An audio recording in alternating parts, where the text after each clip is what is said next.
Good day, class. So I hope you are all doing great and safe today. So this video lecture will cover the midterm module number 2. So for as promised, so this will be as redundancy for those who attended our face-to-face lecture last time. So and for those who was not able to attend the face-to-face discussion, so this will be the full discussion of midterm module number 2. Okay, so let's start. So, topics for our discussion for today. So, we will include the investigation process on wreckage. Okay. Okay, so example of this is Malaysian Airlines flight MH370, which involved a Boeing 777-200ER aircraft. So, in this aircraft accident, the aircraft is marked missing.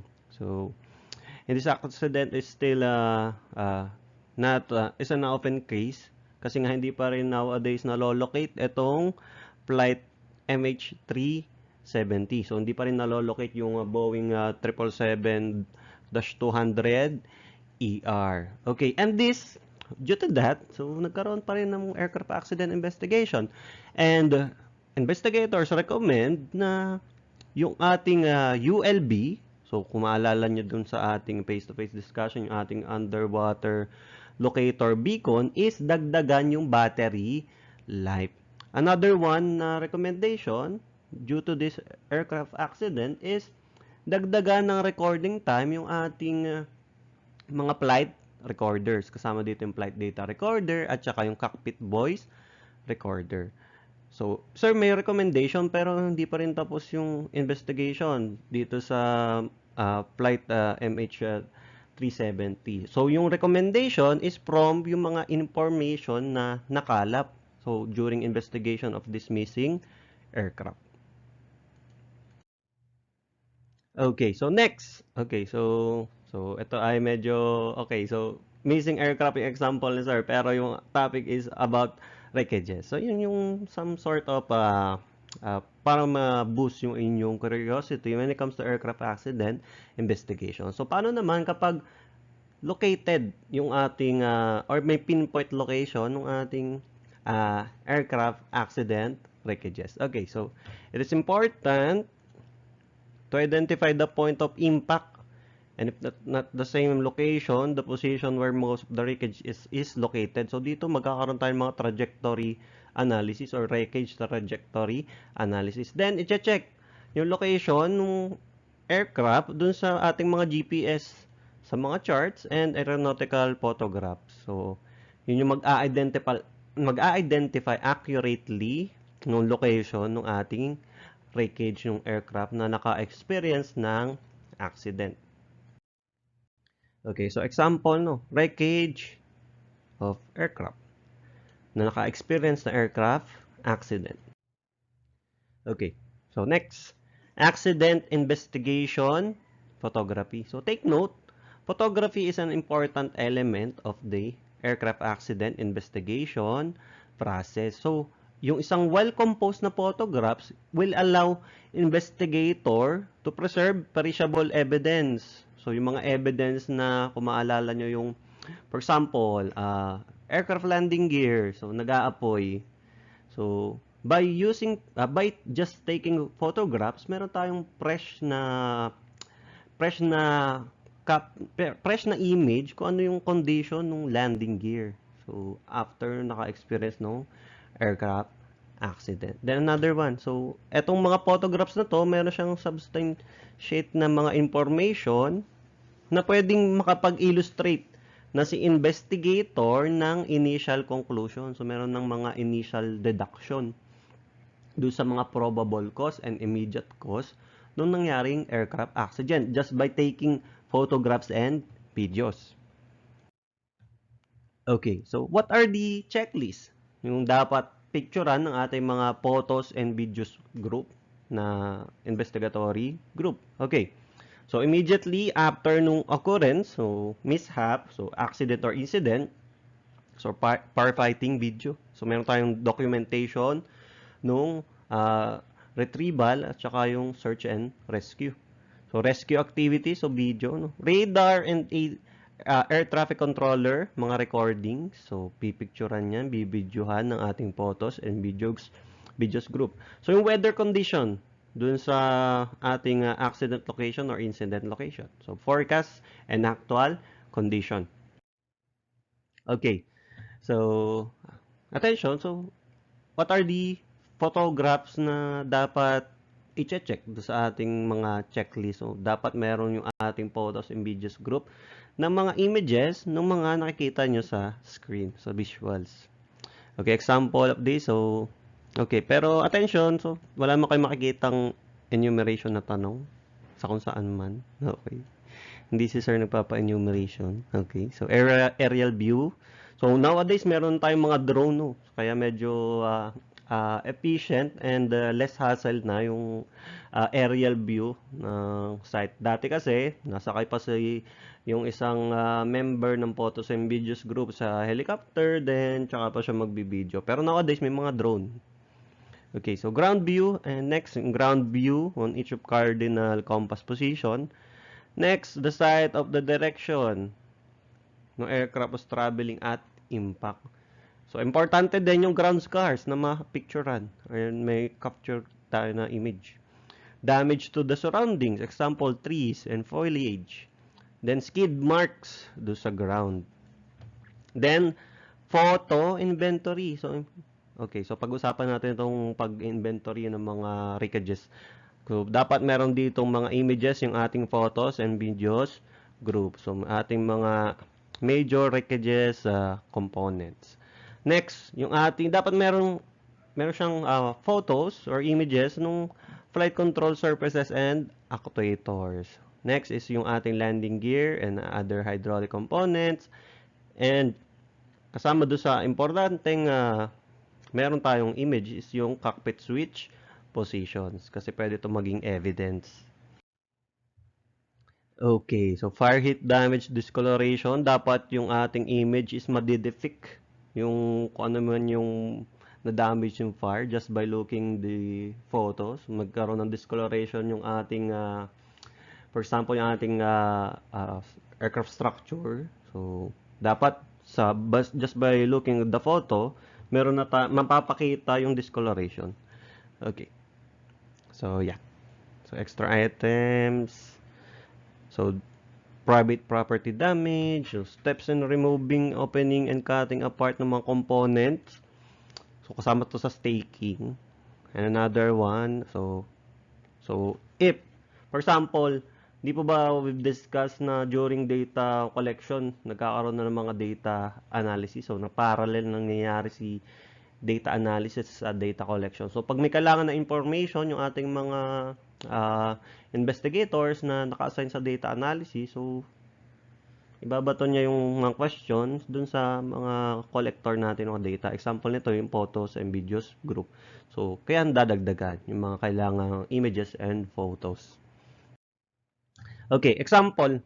So, this photograph illustrates the problem of taking photographs of images with bright sunlight on a clear day. So, dito, dapat i-depict niya doon sa image yung heat damage ng turbine section. Kaso, yung mga detalye sa picture or sa image is lost in the shadow kasi nga po, terik yung araw. So, masyadong maliwanag. So, yeah. Okay, next. So, this photograph was made with the lens that a relatively wide lens opening. So, note, the crossbar in the lower foreground is out of focus. Kaya hindi niya napakita yung mga instrument panel dun sa cockpit at saka yung cockpit controls. Okay. So, next is the distribution of wreckage. So, ito na yung ating mga investigator is nag-i-inventory ng mga major components ng aircraft. So, even yung ating mga components sa aircraft system, kasama dito sa ine-inventory. Bakit? Para po, makikita na, mapapakita or ma-analyze niya yung trajectory ng mga wreckages. Kasi po, meron po yung mga information na makakapagbigay sa ating mga investigator na, for example, controlled ba yung flight during na bago nangyari accident? Ang controlled ba yung ating nangyaring before? Uncontrolled na ba yung flight before pa nagkaroon ng mishap, before pa nagkaroon ng aircraft accident? And another one, naka-maximum throttle ba si piloto? Maximum thrust power ba yung ating aircraft? So just by looking or just by analyzing itong ating wreckage distribution. So kasunod nito yung trajectory analysis na i-discuss natin later. So example, makikita nyo dito may mga direction pati dito sa dito sa distribution of wreckage nito pinakita yung fuel spillage. So yan, may mga direction po yan, may mga certain degrees. For example, in this part, nakita yung left wing under structure. And take note, so itong mga parts na to is magkakaroon ng staking para may marking yung exact location. So magkaroon man ng mawala man yung structure na yan doon sa kinalalagyan niya, meron tayong stake para ma-preserve yung integrity ng ating accident location and yung mga evidence is ma-preserve. Okay, so wreckage distribution. So investigation at the accident site should begin with an assessment do sa ating mga wreckages and particular attention to ensuring that major structural and flight control surfaces are within the wreckage pattern. Kasi po, okay, iniiwasan na, for example, yung ating isang landing gear is nasa Philsica.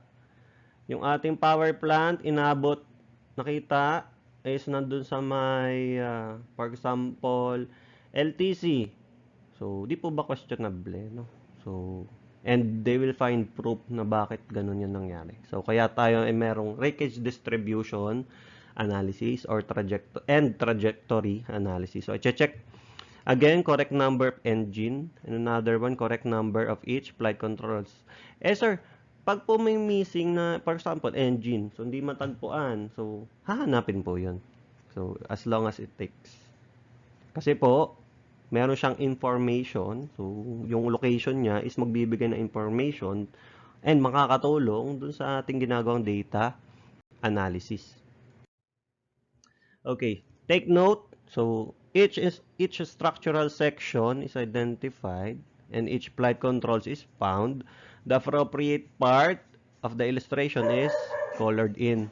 So, the lack of major section or control surface may be indicative of a loss before impact, and the effort to recover the missing part should begin as soon as possible. Kasi nga po, meron tayong mga perishable evidence and mga perishable na wreckages. For example, nagliliyab si actuator. So, hinayaan, di nagkaroon ng staking, di nagkaroon ng photos and videos group. So, walang marking ng kanyang location doon sa wreckage distribution. So, evidence loss. Okay? So, information loss. Data loss. Okay? Hence, the need to accomplish this basic inventory early in the investigation. So, dapat po ay mabilisan, no? And, on point yung ating mga... Ito naman po yung may checklist. During investigation, meron din mga checklist to. And may mga protocol na sinusunod para nga po maiwasan itong mga gap during investigation. Okay, so example. So, wreckage distribution sa German wings. So, yeah. Sumalpok po to sa terrain. So, maging yung part na to. So, yan. So, for example, mag-i-stake tayo dito. So, kukupahin yung naka-assign sa paglalagay na stake, kokopyahin po yan ng nakasulat niyan and identify niya some part to, then maglalagay siya ng stake. Palatandaan doon sa location ng wreckage na to. And ganun din po dito. So maglalagay na stake. So kung merong available na part number, ilalagay din yan. So ganun ka-specific. So structure ng aircraft, ilalagay din po yan. And dapat matatag yung pagkaka-stake niya dun sa lupa para hindi siya matibag ng madalian. Okay. So, ito na yung sinasabi ni Sir. Staking the wreckage. So, as identification ng mga small parts is made, so especially yung mga objects na nare-remove. For example, matalas na part ni fuselage, hindi naman po yan ay dapat matagal na nandun sa ating location kasi po risk po yon, hazard yon doon sa mga ating mga investigator, no. So i-stick po natin. So maglalagay tayo ng mga stick, and take note na dapat may photos po muna, no, before we stick para meron tayo yung additional integrity of evidence. So the investigator should place a visible stake in the group to identify the location ng ating mga wreckages. So this maintains the integrity do sa ating accident site for future activities ng investigation, such as returning to the location later to have an expert remove small damaged part or to find something related dun sa mga object na previously removed. And take note, bago mag-remove, maglalagay muna tayo ng stake. Palatandaan. And nakalagay dyan, may mga clear label. Care should be taken to utilize stakes that are visible to the investigators. Okay, so yung ating mga terrain impact point, so lalagay din po tayo dyan ng markings and stakes. Okay, so examination of impact marks and debris. Kasama po ito sa staking. So the marks of the first impact ng ating aircraft, yung contact niya sa ground should be found from this and the distribution of wreckage. So magkakaugnay, distribution of wreckage, staking, and examination of impact marks and debris. Okay, so itong ating gagawing process. So, ito yung magde-determine ano yung part, yung nag-hit ng ground first. Ito ba ay, una ay yung radome. So, una ba dito nagka-impact yung belly ng fuselage, yung lower belly. Una ba tumama si left wing sa ground. So, dito po yung nalalaman. Okay. If the wreckage is widely scattered along the flight path, so this may indicate that some structural disintegration had occurred before impact. So, nagkaroon na ng braking sequence bago pa siya mag-contact sa ground. So, just by doing data collection and data analysis, we will find out na, and meron tayong simulation ng breakup sequence ng ating aircraft structures. So, it is usually possible to form a preliminary mental deduction or picture dun, or mental map dun sa ating mga investigators. First, magkakaroon na ng deduction, na direction, angle, and speed of descent ng ating aircraft na involved sa aircraft accident. Another one, whether yung ating aircraft is nasa controlled flight or uncontrolled descent. Another one, whether the engines were under power at the time of impact. Nagkaroon na ba ng cut or losses, drastic loss doon sa ating thrust power, doon sa ating two engines, or isang engine na lang gumagana. So, dito natin yung nakikita. Or nagkakaroon ng glance deduction yung ating mga investigator. So, grabe naman sa glances, sir. Medyo exage, no? Okay, syempre mahinga-hinga po yan. No? May mga sandali ng pag-iisip yan. Okay. Whether the aircraft was structurally intact at the point of first impact. So, during first contact niya sa ground, tsaka siya nag-break up sequence. So, dito po yan nagkakaroon just by looking the distribution of wreckage, just by doing staking, just by examining the impact marks and debris. Okay, so take note. So, baka ito'y maligaw sa kung saan man. So, no piece of wreckage should be disturbed or removed until, so, dapat may staking muna, no? Its position is recorded and labeled yung mga wreckage, yung mga parts ng structures and structures ng aircraft. And an identification number is painted on it, on an damaged area, syempre. Or, in the case of small portion, so, dapat may label na naka-attach. And take note na dapat meron tayong mga documentation, how the piece struck the ground, ano yung ano yung wreckage na nakasalpak, ano yung condition nung pinagbagsakan niya na ground, or meron bang nakatusok na debris dun sa ground, paano siya nakatusok. So, yan. So, meron din tayong ginagawa dito mga photo taking. And whether it hit the trees or buildings and so on. So, yeah. Okay, so operations investigation. So, ginagawa to ng ni operations group. Okay, so operations investigation is concerned with the investigation and reporting of the facts relating to the history of the flight and to the activity of the flight crew before, during, and after nung ating accident or incident. Okay, so ano ba yung iniimbestigahan? Okay.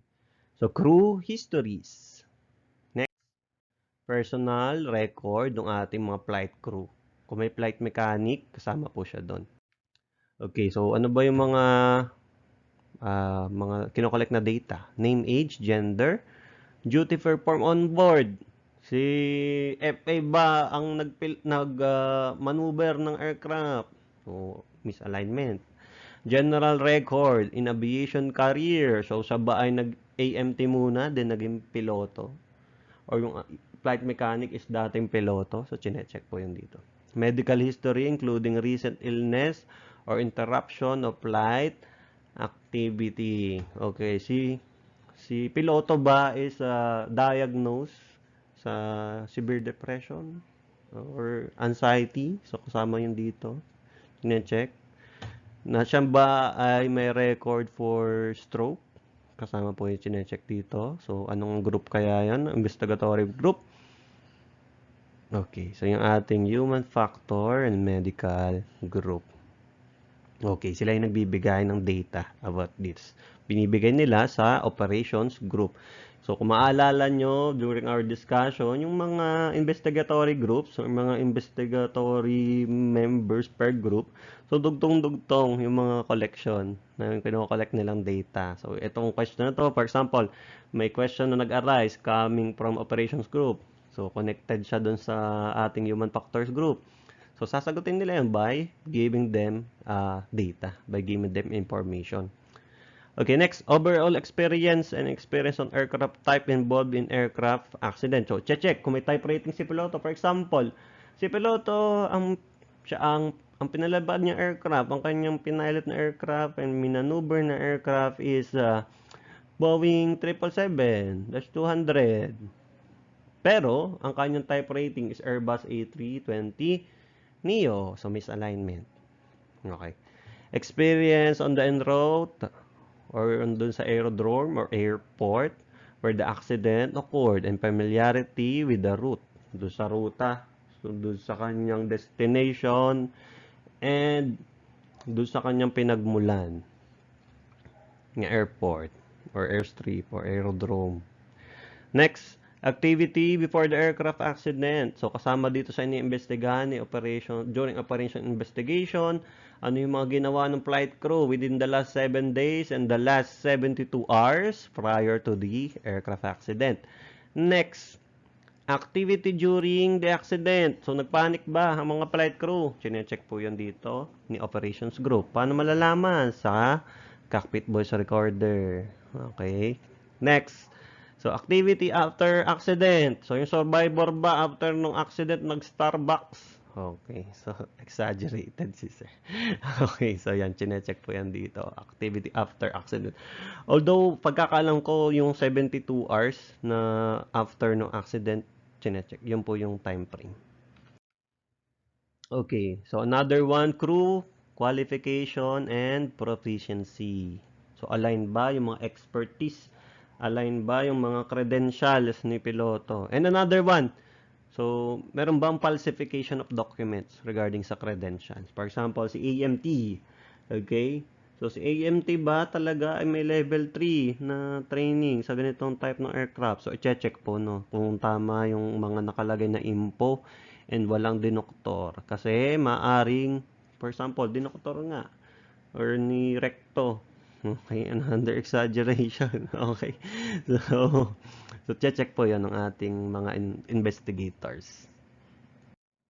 Okay, crew flight, duty, and rest period. Chinecheck. Nakatulog ba ng Maayos si piloto, sapat ba yung kanyang resting period? So, hindi ba siya overwork? Hindi ba siya naka-experience ng fatigue? So, if naka-experience ng fatigue, inanote po yan ng ating investigators. Okay, so access to controls. For example nito is merong accident na natabig ni FA yung flap control. Kaya nowadays, dahil nga nagkaroon ng aircraft accident investigation, so maalala nyo, last phase ng accident report natin is recommendation for improvement to aviation. Kasama din dito yung aircraft structures and aircraft system. Okay, nagkaroon ng accident dahil nga natabi ni FA yung ating flap control ng aircraft. Kaya ngayon, may lock na yung flap control. Okay, witness interviews.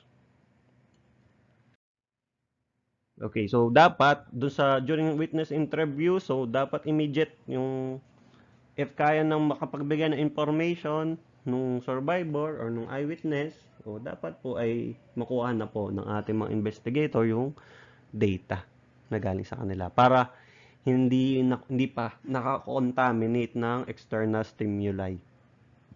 Next, aircraft structures investigation. So, ang gumagawa nito is yung ating mga structures group. Kung maaalala nyo, during our mga discussion, so yeah.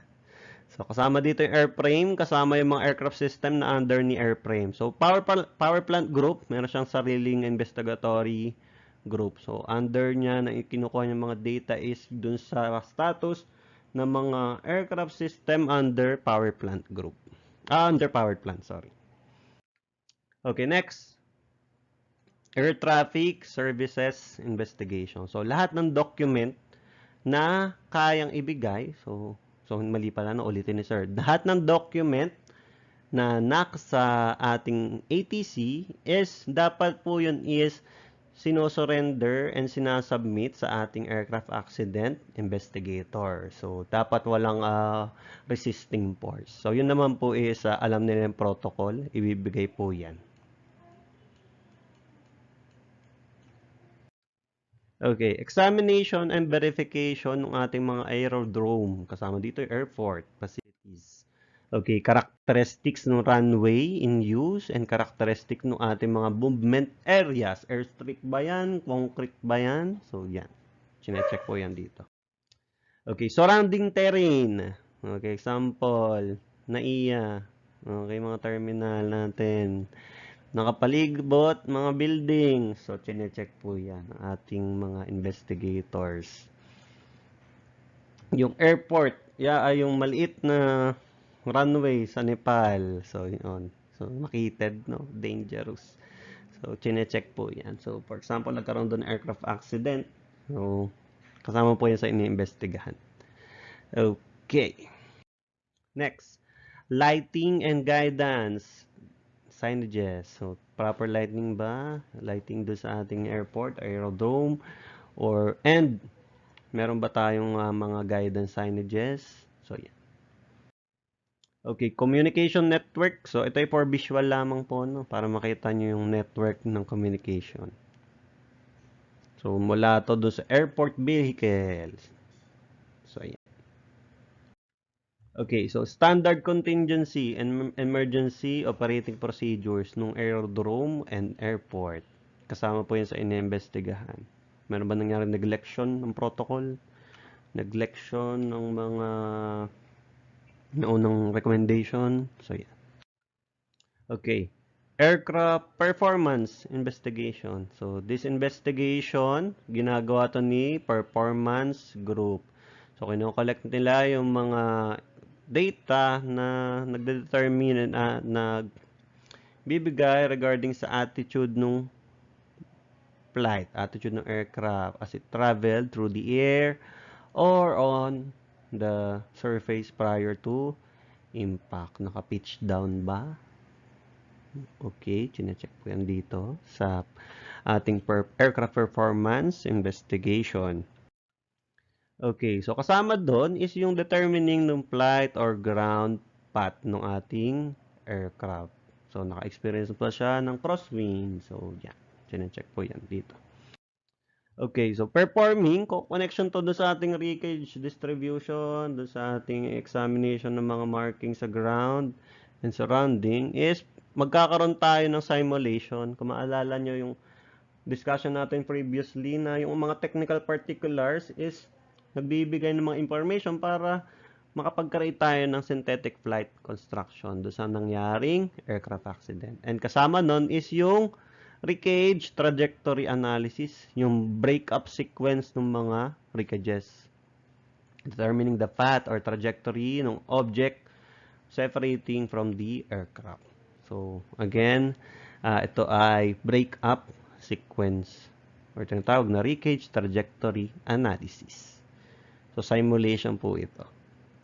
So, just by collecting data analysis, so makakapaggawa tayo ng ganito. So, synthetic flight construction at saka itong wreckage trajectory analysis or yung breakup sequence ng ating aircraft.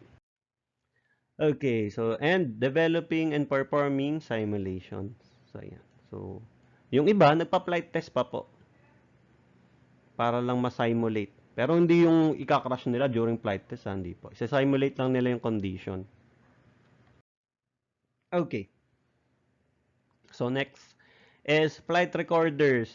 Example, so yung ating mga black boxes na hindi naman black. Okay, amber.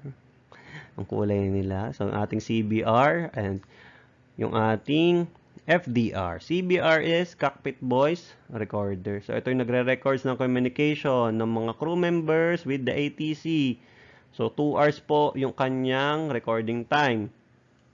And another one, yung ating flight data recorder. So, ito yung nagre-records ng mga technical flight data. Kasama dito status sa aircraft system. So, temperature, speed, altitude, and trajectory. So, 25 hours po yung recording time ng ating flight data recorder. And, yung casing po ng ating mga flight recorders, ng ating mga black boxes is kaya po niya ng 1 month immersion sa tubig, sa underwater na mayroong 6,000 meters, na may lalim na 6,000 meters. And 1 hour sa, so ganito yung kanyang structural integrity, no, 1,100 degree Celsius. So yan, para mapakita kung gaano siya katibay. Okay, and each black box is meron siyang ULB, underwater locator beacon. So ito yung nag-i-emit ng ultrasonic pulse na kayang tumagal na 90 days. And kayang magbigay ng signal ng 2 km from the surface. And take note, balik tayo doon sa MH na flight 370 na Malaysian Airline. So, dahil sa aircraft accident na yon, ma-prolong yung mga battery life ni ULB. Kasi nga kasama yun sa aircraft accident investigation recommendation. And another one, tumagal yung recording time ng ating CBR at saka yung ating flight data recorder. Okay. Okay, next. Maintenance investigation. So, during maintenance investigation, nire-review yung mga maintenance history, yung mga actions ng ating mga maintenance organization, MRO, operator. So, yung mga maintenance side, AMT, kasama tayo dito. And the program under which it was maintained to determine, first, whether the aircraft has been maintained in accordance with the applicable airworthiness and maintenance regulation. Okay, check dito kami na-neglect. Kaya importante na yung ating parang claim your work na method na ginagawa, no? So, para meron tayong credibility and integrity dun sa ating ginawang maintenance task na ginawa natin ng tama. So, meron tayong pinipirmahan doon, no? Yung iba po, may stamp din pirma. And yung stamp nyo, pagdating sa field, merong stamp na binibigay, no? So, sa inyo po yun, no? For example, si Mr. 1 ang gumawa ng task, nanghiram siya kay Mr. 2 ng task. So, kapag may nangyaring aircraft accident or incident, so, liable si Mr. number 2. Dahil nga, siya yung nagpahiram ng stamp. And so on. Okay, so next. Okay, so make sure again yung napalo yung regulation. If hindi man, so kasama yun sa in-note during maintenance investigation. Another one, any maintenance actions or materials, so sorry typo, factors, so which were contributing cause or root cause ng accident and incident. And if napatunayan na liable and ang salarin ay si AMT, so meron po yung mga consequences, no? So under regulation, makikita nyo po yung sa PCAR. Okay, investigating maintenance error. So ano na ba yung mga sign na mayroong nangyaring maintenance error na ito yung mga chine-check ng ating mga investigator. Okay. So before we proceed, so maintenance information muna. So this refers to the written or computerized source of data that a maintenance technician needs to carry out a task or a job. So nowadays mga work packages na yung binibigay sa mga AMT natin. Includes work cards, maintenance manual procedures, service bulletin or engineering orders, maintenance tips, illustrated parts catalog, and other manufacturer supplied internal resources. So, yun po yung maintenance information. Okay, so ito na yung sinasabi ni Sir, ano ba yung mga signs na maintenance error na tinitingnan ng ating mga investigator. First, not understandable, unfamiliar words or acronym, unusual or non-standard format. Kaya if may mga unfamiliar terms, as much as possible, dinedebunk natin, no? Okay. So, si black boxes. For example, black boxes, hindi black po ang kulay. Okay. Next, poor or insufficient illustration, not enough detail or missing steps. Okay, signs of maintenance error. Poorly written procedures. Sama po to sa signs of, again, ng maintenance errors. Okay, next, unavailable or inaccessible. So, procedure does not exist, not located in correct or usual place, not located near worksite. Example natin ito, documentation, mga manuals. For example, at chapter 36, yung task ni mechanic do sa iniimbestigahan, no? So, ang papalitan niya, so ang nakalagay na procedure is bleed air valve. Pero yung manual is nakita sa ibang page nung ating for example sa ating manual extraction na software. So nakita yung 36, nakita yung for example yung location ng AMN ng bleed air valve sa ata chapter 32 landing gear. So 36 dapat na nakita sa 32. So yun yung example, no. So yeah, incorrect. Okay, another one, incorrect. So missing pages or revision. For example, general description pero nakalagay sa page 401. So ang 401 po sa AMMI removal installation class for your information. Okay, so next, does not match airplane configuration. Another one, na-sign na incorrect. Transferred from source document incorrectly. So, yung version ng aircraft is DAL. Tapos, ang ginagamit pala na manual is US. So, may mga ganun po, no? So, sa Boeing, Dallas, Texas. So, may mga manual na issue sa Dallas. Nakalagay doon, DAL. So, DAL. So, check ni investigator kung proper. So, may iba po kasing release si Boeing na manual, US naman po. So, check. Steps out of sequence. Another one, not the most current revisions, which is important. So, dapat updated po laging ating mga AMM. Okay, lastly is yung procedure does not work. So, ito yung mga chine-check ng ating mga investigator na signs ng maintenance error. Okay, so next is conflicting information. So, similar procedures in different resources do not agree. So, ating maintenance manual versus task card. Hindi align. Nakalagay sa manual at a chapter 21, air conditioning and pressurization. Ang napabigay na task card, yung inistampan ni AMT. At chapter, for example, at chapter 32, landing gear. So, unaligned. So, misaligned. Okay, so too many reference to other documents. So, parang nililigaw yung ating manual. So, may mga andaming reference. Tapos yung reference hindi pa aligned do sa task. So, yun. So, conflicting information. Next, configuration shown in different resources do not agree. So, parang yun na rin yung kanina. Similar action for two different application. For example, nakalagay sa manual at chapter 36. So, again, bleed air valve. So, bleed valve na lang. Okay, bleed air valve. Tapos, nakita rin siya sa ata chapter 32, landing gear. So, misalign, no? So, bakit magkakaroon ng bleed valve sa landing gear? Okay. Okay, so lastly, update process too long and complicated. So, requested revisions have not been incorporated yet.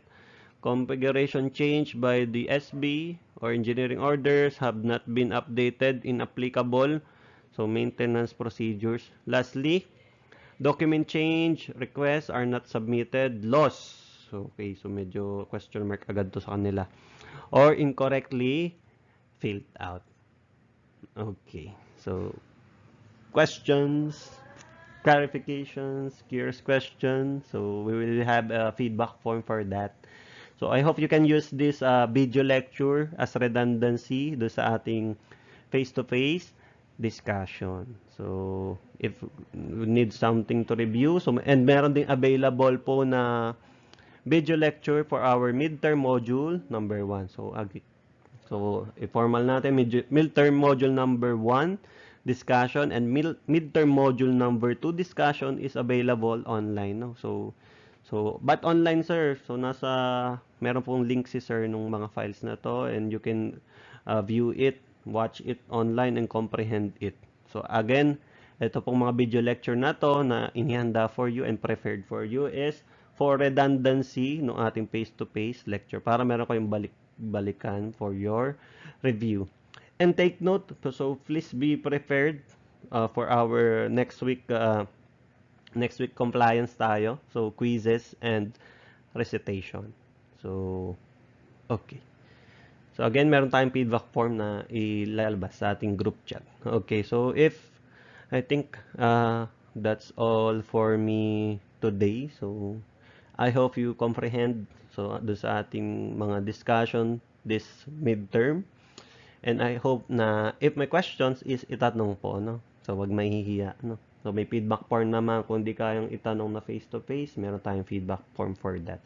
Clarification, so pwede nyo rin pong ilagay doon, no? Curious question, pwede rin po. Thoughts to share, meron din po doon. Pwede nyo rin pong ilagay doon. Okay, so I think that's all of me for today. Okay, so I hope you are all doing great and safe. So, okay. So, keep safe everyone. So, ingat po kayo.